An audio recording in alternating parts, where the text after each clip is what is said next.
किसी भी सोमवार की अष्टमी के दिन शिवलिंग पर अगर लगा दिया जाए, जिंदगी में दुख तुम्हारे आसपास भी नहीं भटक सकता, सुख की अनुभूति होगी। शिव महापुराण की कथा कहती है, बड़े ध्यान से सुनना। कभी जिंदगी में अगर मौका मिल जाए, कभी जीवन में तुम्हारे घर में गौ माता हो या कोई गौशाला हो और तुम्हें मालूम है कि ये गाय का ही दूध है, ये गौ माता का ही दूध है, तो कभी जीवन में अगर मौका मिल जाए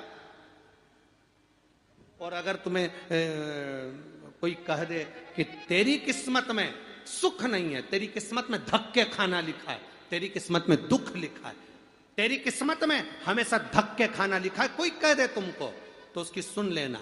और आखिरी में केवल बेलपत्री का ये बीच वाले भाग पर गौ माता, अगर देसी गाय अगर कहीं हो, उसका अगर दूध सुबह का समय का मिल जाए, शाम का दूध नहीं, सुबह का यदि दूध मिल जाए, इस बेलपत्री के मध्य भाग में, आप लोग आस्था चैनल पर आप इस पत्ती, बीच की पत्ती के मध्य भाग में थोड़ा सा दूध लगाकर, नीचे के भाग में भी थोड़ा सा दूध लगाकर, दोनों पत्तियों में गाय का घी लगाकर भगवान शंकर के शिवलिंग पर कभी मौका मिल जाए जिंदगी में एक बार, किसी भी सोमवार की अष्टमी के दिन शिवलिंग पर अगर लगा दिया जाए, जिंदगी में दुख तुम्हारे आसपास भी नहीं भटक सकता, सुख की अनुभूति होगी।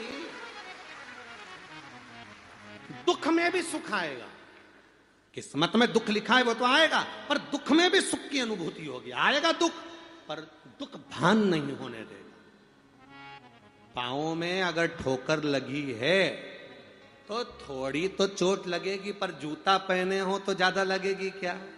जम के तो बोलो रे, नहीं लगे, क्योंकि जूता पहन रखा है, तुमने पहले से सेफ्टी कर रखी है, तो चोट नहीं लगेगी। ठोकर लगी, कष्ट हुआ, पांव में थोड़ा कष्ट हुआ, पर इतना नहीं हुआ। अगर नंगे पैर होता, चोट लगती तो ज्यादा लगती। अष्टमी बहुत सुंदर दिवस है, बहुत बहुत बधाइयां महाराज। सोमवार की अष्टमी का मतलब आपको इंदौर की कथा में बताया था, जिस दिन शंकर और पार्वती के मिलन का दिवस हो, और केवल एक माता पार्वती के अकेले मिलन का नहीं, 64 योगनियां तक भगवान शंकर से मिलने के लिए आती है। जिस लड़के की शादी नहीं हो रही हो, सोमवार की अष्टमी पड़ने पर एक लाल फूल चंदन में लगाकर, जहां पर अशोक सुंदरी का स्थान है, उस अशोक सुंदरी वाले स्थान पर ले जाकर, अगर सोमवार की अष्टमी पड़ने पर लड़का या लड़की जिसका विवाह नहीं होता वो चढ़ा देता है, मात्र 3 महीने में उसका विवाह पक्का हो जाता है। मात्र 3 महीने। अशोक सुंदरी का स्थान शिव। बहुत तकलीफ है और नहीं हो रहा काम, बहुत दिनों से लगे हो, नहीं हो रहा, हरा मूंग ले जाओ। मूंग के दाने तो रहते हैं घर में, केवल 31 मूंग के दाने लेकर जाइए, 31 चावल के दाने लेकर जाइए, और 31 ही बेलपत्र लेकर जाइए। जिस दिन सोमवार की अष्टमी हो, कौन से दिन?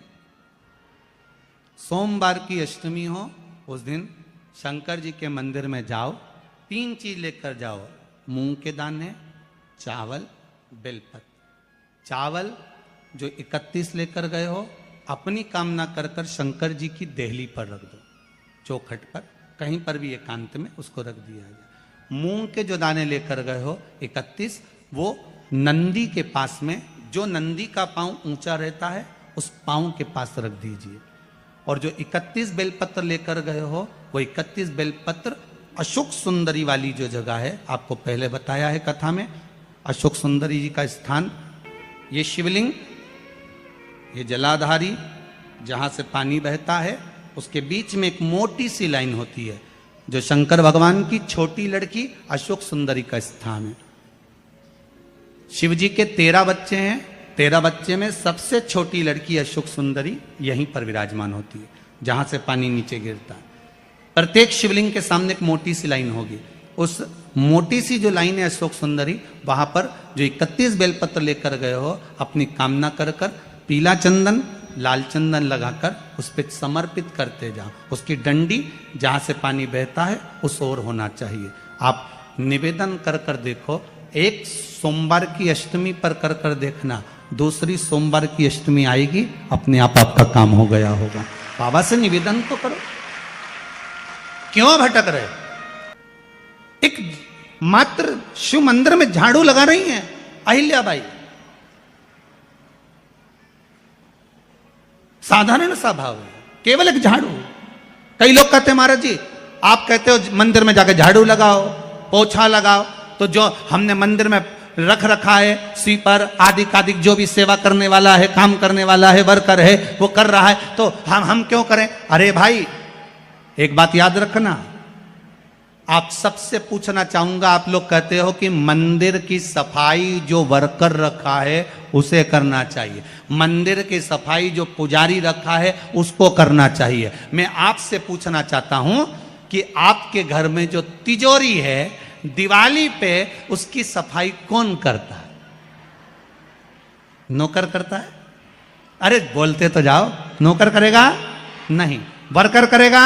नहीं। स्वीपर करेगा? नहीं। तिजोरी की सफाई कोई दूसरा नहीं करता, तिजोरी की सफाई हमें करना होती है। उसी तरह मंदिर की सफाई ना पुजारी करे ना कोई वर्कर करे, जो दर्शन करने जाए वो करे, क्योंकि ये तिजोरी है हम